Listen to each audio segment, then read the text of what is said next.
The planet that we live on is named wrong. It shouldn't be called Earth, it should be called ocean. It's 71% ocean. And it's literally the one thing on this planet that connects every single human together. One of the biggest impacts from climate change is heat waves. But what most people don't realize is that those same heat waves end up in the ocean as well, creating marine heat waves. There's no way to solve climate change without having healthy oceans.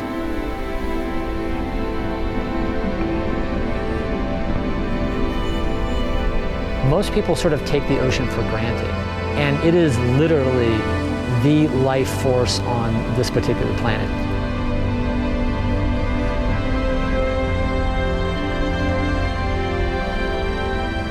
I get to wake up every day and say, this is the most amazing place ever. What can I do to inspire you to help all of us come together and collectively protect and restore these ecosystems?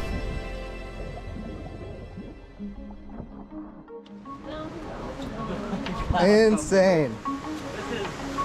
I'm Michael Stewart. I'm the co-founder of an environmental nonprofit based right here in California called Sustainable Surf. We've been around for about a decade, and the thing that we've been doing is we've been trying to push everyone on the planet towards more sustainable lifestyle choices through the lens of surf culture. SeaTrees makes my heart feel uplifted to think about we could help change this. We've been launching programs and creating initiatives, and the latest and probably greatest one is actually called SeaTrees. And the mission of the SeaTrees program is really simple. It's to regenerate and restore, protect blue carbon coastal ecosystems all around the world, like mangrove forest, kelp forest, seagrass, coral reefs, and entire coastal watersheds. These types of places are on the front lines of solving climate change. For instance, mangrove forests are actually about 5 times more effective at storing carbon dioxide than a tropical rainforest of the same size. The marine heat waves are actually what's responsible for killing off half of the Great Barrier Reef. The water gets too warm, the little coral animals can't survive, and so they die.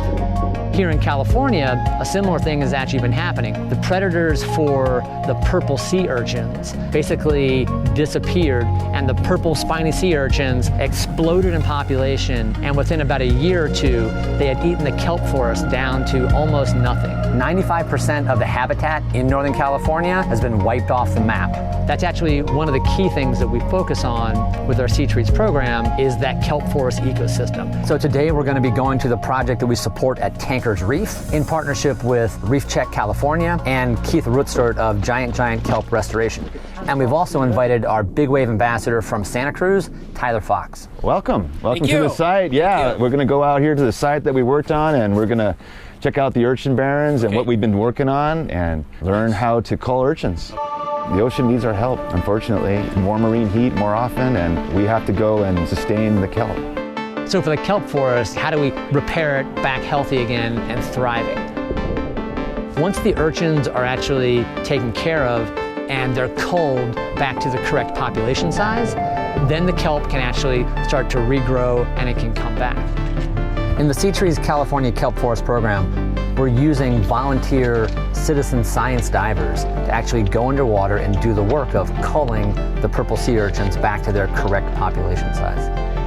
Big urchins, you just use the chisel, right? And you just break them up with this, and it's basically like you're breaking eggs. They're very soft. They're out of balance, overpopulated, they're eating everything. See ya. The kelp forests along the entire West Coast, they actually take, this like rocky, broken, wave-beaten reef, and they turn it into an underwater forest. It's, kind of the super plant of the ocean. Kelp sequesters carbon. It sequesters 6 times more carbon than a tree. But this fire is a forest fire that's going from Baja to Alaska, and no one's putting it out. On the land, there's National Forestry Service. They'll go put the fires out, right? Here, no one even knows it's burning. Right. So that's how you get these 70-year-old urchin barrens out there that are just a new stable state. And we're trying to take that stable state and push it the other way back to a kelp forest. and it needs our help to do that. Right.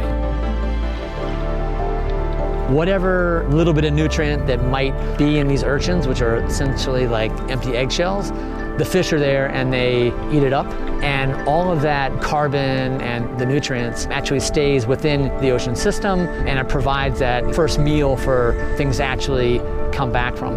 And we'll monitor the long-term progress of this reef over time and see what actually happened in this. How will that kelp forest reform? These are its teeth underneath here, huh? Yeah, so they're so damn powerful that they can literally gnaw and chew off rock. It's kind of like if you have a garden and you get this invasion of aphids, and they basically come and they suck all the juice out of your tomatoes and the things you're growing, whatever else, and they basically just wipe out the entire garden.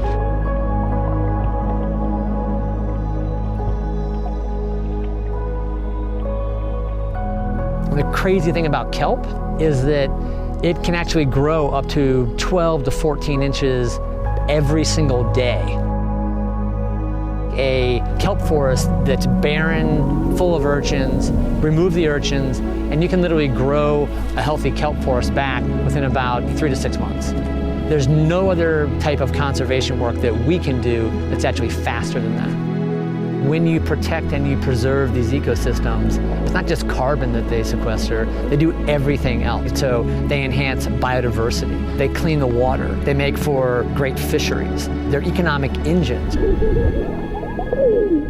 Oh my God!